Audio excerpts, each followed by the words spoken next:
The wind carried whispers across the plains that evening, threading through the tall, silver grasses and the weathered boards of the frontier town. It seemed to hum with memory, with something old and aching. Folks said the land remembered everything, every cry, every promise, every lonely heart that had walked across its dust. And if the wind could speak, it would tell you about Tala Whitebird, age 22, who came to this town of strangers with nothing but a satchel of herbs, a quiet spirit, and eyes that reflected both dusk and dawn. She came when the wildflowers were dying, when the summer heat had broken the rivers into thin, cracked lines.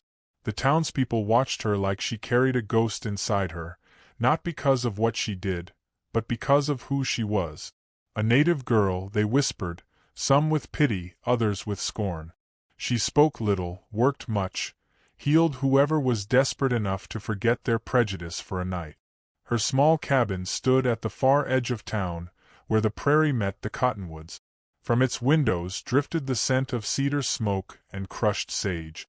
She would grind herbs late into the night, her hands steady even when her heart wasn't.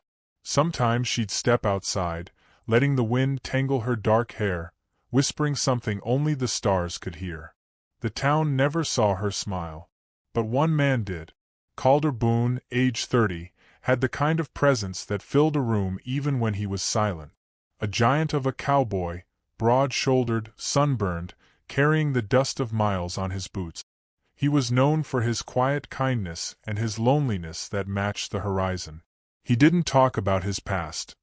He simply rode, worked, and drank his coffee black. But the first day he saw Tala, he forgot to breathe. It happened by accident. He was mending a corral fence when a splinter tore deep into his hand. The wound was bad, deep enough to need stitching. The general storekeeper, with a glance toward the cabin at the edge of town, said, "You best see the new medicine girl." Calder hesitated. He'd heard the whispers too.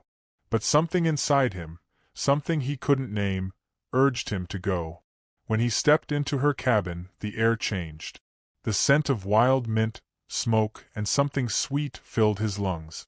Tala sat by the window, sunlight painting her skin in gold dust. She didn't look at him right away, just gestured softly for him to sit. Her hands were small, sure, and cool against his skin as she cleaned his wound. Neither spoke. The silence stretched like silk, delicate and dangerous. He studied her face. The fine bones, the calm that lived in her expression, the sadness hiding beneath it.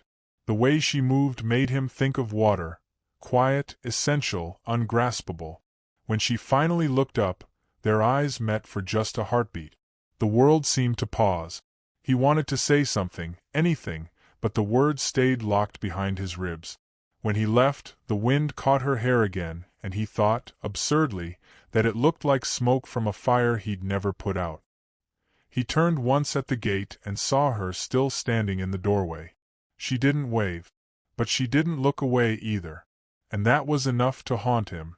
The days that followed were ordinary on the surface. Calder worked the ranch, rode out before dawn, came back after sundown. But now his eyes always drifted toward the edge of town, toward the cabin that smelled of cedar and quiet. He started finding reasons to pass that way, delivering supplies she hadn't asked for, leaving a water bucket by her porch, fixing the gate hinge that had rusted through. He never knocked, never stayed. And yet, every time, something in him lingered. Tala noticed, though she pretended not to.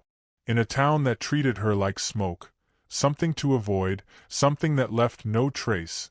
His small acts felt like warmth. Still, she kept her distance. She'd learned that kindness could be crueler than hate once it was withdrawn. At night, when the fire burned low, she would whisper to herself, "Why would anyone marry a native woman?" The words hung heavy in the air, like a prayer gone unanswered. One morning, as dawn colored the world pale pink, she opened her door to find a small bundle of wildflowers resting on her step. Their stems were rough, unevenly cut, still wet with dew. She looked around, no one in sight, only the wind stirring the grass. She brought them inside, placed them near her bedside, and for the first time in months she smiled, though tears caught at her lashes. She didn't need to guess who had left them. And yet, she wished she didn't know. The town's gossip moved faster than the river in spring. "That cowboy's gone soft," they said. "Imagine him sweet on the native girl." Their laughter followed her like dust. Calder heard it too, but it only deepened something inside him, a quiet defiance that felt close to faith. Weeks passed. The season turned. Then came the harvest festival, a day when the whole town gathered in the square with fiddles and laughter and whiskey.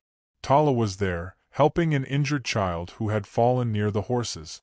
Her skill was quiet, her touch gentle. For a moment, even the cruelest eyes softened as they watched her. Calder stood among them, his heart heavy with decision. He moved through the crowd until he stood before her. The music faded into a hush. People turned. No one dared breathe. Then, without hesitation, he dropped to one knee, his hat pressed against his chest. "Tala Whitebird," he said, voice low but steady, "will you marry me?" The silence was a living thing, wide, heavy, unkind. She froze, her heart pounding against the ribs of her fear. Around them, she felt the judgment, the shock, the disbelief. Her lips trembled. She wanted to believe him. She wanted to believe that love could be stronger than shame. But all she could hear were the voices that had followed her all her life. "No man wants a native girl as a wife," she whispered, each word a wound, and she turned away, tears cutting through the dust on her cheeks. The crowd parted as she fled, leaving Calder kneeling in the dirt, his heart split open beneath the weight of their silence. That night the wind returned, carrying the scent of rain. The first drops came softly, then all at once, a storm tearing across the plains like a wild grief. Calder couldn't sleep. He kept seeing her face, her eyes full of hurt she didn't deserve. Lightning lit the sky, and in that light, he made his choice. He saddled his horse and rode through the storm, rain stinging his skin, the world blurred into gray.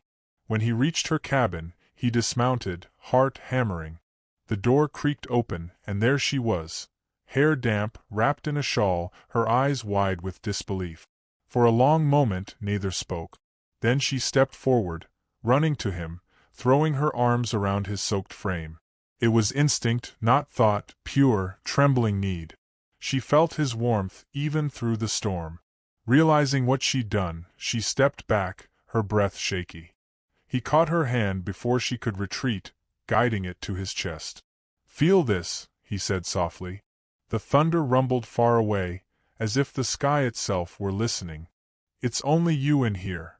Her hand trembled against his heartbeat. Something fragile inside her cracked, and in its place, something stronger began to grow.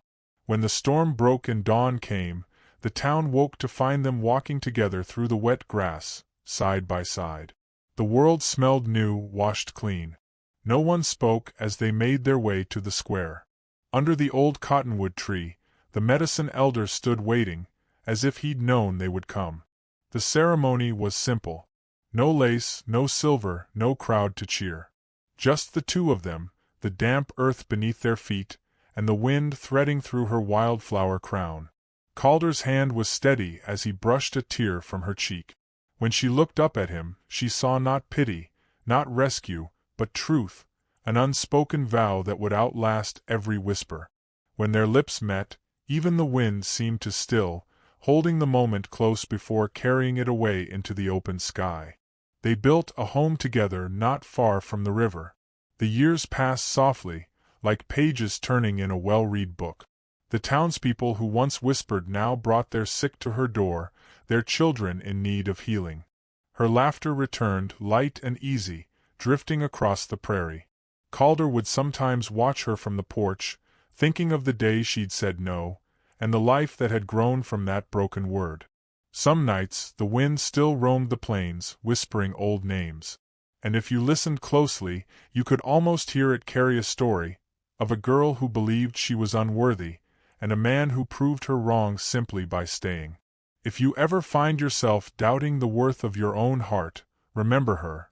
Remember the healer who thought no man wanted her, and the cowboy who loved her enough to make the world small and kind again. For love, when it's real, does not shout. It waits. it endures.